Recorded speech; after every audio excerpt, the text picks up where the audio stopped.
Rien qu'à Paris, on enregistre plus de 250 000 enlèvements par an. Comme vous pouvez constater, il y a une activité intense dans les préfourrières de la capitale. Comment ça se fait ?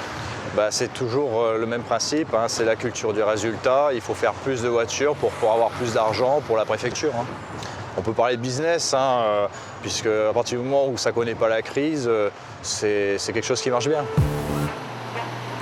Ces enlèvements ont augmenté de 25% en 5 ans. En 2009, ils représentaient un pactole de plus de 30 millions d'euros. Ce sont des sociétés privées qui sont chargées d'enlever les voitures. Leur intérêt, c'est d'enlever toujours plus de véhicules, puisqu'elles sont payées environ 40 € par enlèvement. Leurs chiffres d'affaires cumulés ont dépassé les 10 millions d'euros en 2009. À Paris, les fourrières tournent donc à plein régime, parfois jusqu'à l'embouteillage. La plupart des voitures sont récupérées dans les heures qui suivent par leurs propriétaires. Le turnover est incessant. Les automobilistes ont alors affaire aux agents de la préfecture qui gèrent les parkings et guichets des fourrières.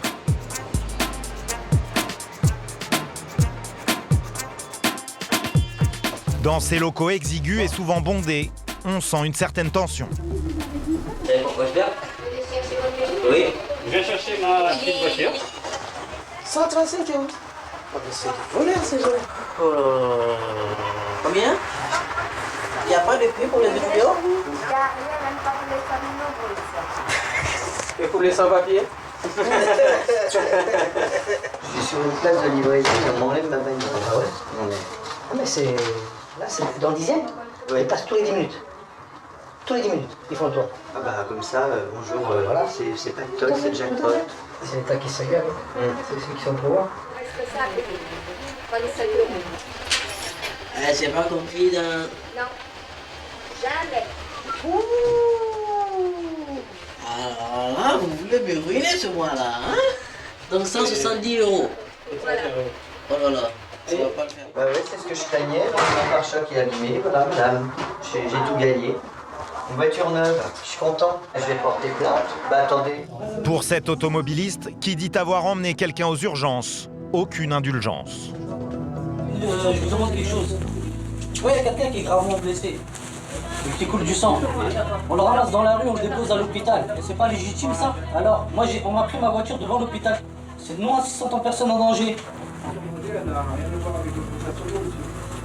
Ah, donc vous... Ah mais attendez. Il y a une personne, je dois y aller à l'hôpital en urgence, on m'appelle.